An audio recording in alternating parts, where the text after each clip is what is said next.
Fallen Aces is a brand new immersive sim from New Blood Interactive, currently in early access on Steam. It's stylish, novel, and full of great game design. If you like games with creative freedom, strong artistic direction, and a whole load of shark punching, then you really need to check it out. We've all been there. You wake up after an exuberant night with a sore head and dodgy stomach, only to find a mysterious caller telling you that a bunch of people are about to come and kill you. Jesus, what did I do last night?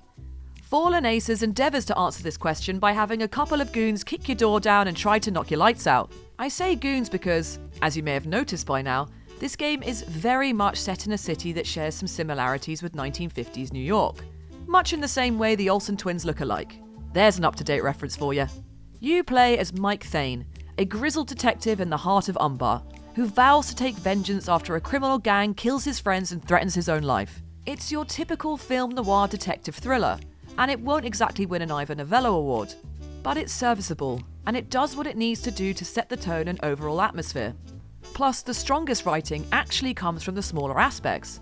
Documents and logs strewn about the place do a great job of evoking the atmosphere and setting the scene, and you'll often find goons chatting in a way that's both informative to the story and often hilarious. I hope I do get to push over an old guy in a wheelchair. That'd be so much fun. The most striking thing about the game from the outset is the way it looks and feels. Fallen Aces is a complete vibe. The pouring rain, neon signs, and lit oil drums just scream post-Second World War America.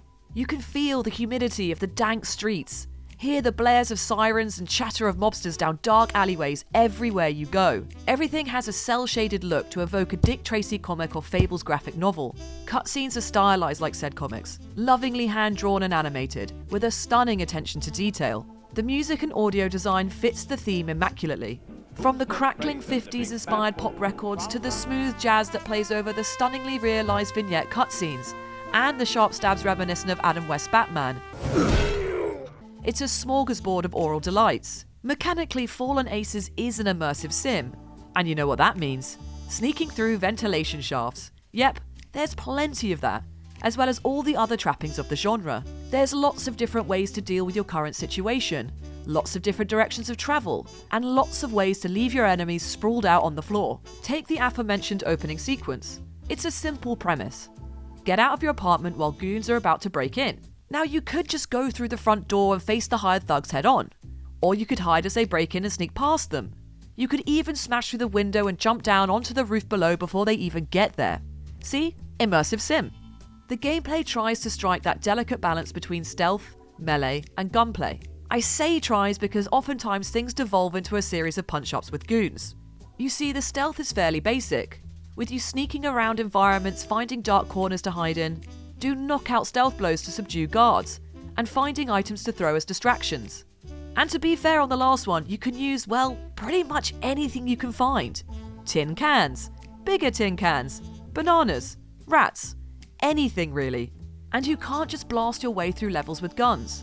Sure, there are weapons found on enemies and in hidden locations, but more often than not you'll only have a few bullets to spare. And even when you do open fire, it tends to alert all nearby guards to your presence. That's to say nothing of the questionable aiming, which might come across as annoying to some, but it's supposed to imply that using a gun might not be the best solution in a lot of cases. The problem is the punishment for getting caught isn't really that severe. Even when you're surrounded by enemies, it doesn't take much to knock them out with a couple of swift hits with a wrench or lead pipe. And even when those break, your fists do basically as good a job. As you might expect with first-person melee combat, it does become quite chaotic. There is a dodge mechanic using the sprint key, but it's honestly easier to just run and jump about swinging your fists like a fight in a school playground. All this ends up meaning you're rarely ever feeling tense during stealth sections, or like your actions will have any real consequences. The punishment for failure isn't a cock-up cascade, more of a mild mess-up malaise. It also doesn't help that the enemy AI can be a little brain-dead. Appropriate considering the fact that they look like this, but even so, there's a few other little things that can be frustrating too. Fitting with the overall theme, enemy and item sprites are 2D textures drawn onto 3D maps. Whilst that does suit the aesthetic, it also makes the animations sometimes feel clunky and unpredictable, and makes gaining perspective on where things actually are quite tricky. The first-person platforming can be cumbersome too, though let's be honest, when has it ever not been? And there's some bugs and issues here and there. You'll often hear guards walk and talk despite there being nobody around, for example. But don't let that put you off, because there's still an awful lot to like about Fallen Aces. The feeling of reward when you find a sneaky solution to the problem in front of you is gratifying. Running over rooftops like you're some sort of parkour expert whilst guards amble about unaware is incredibly satisfying. And it's just a whole load of fun to knock a goon out with a pigeon, stomp his lights out and chuck him into a river.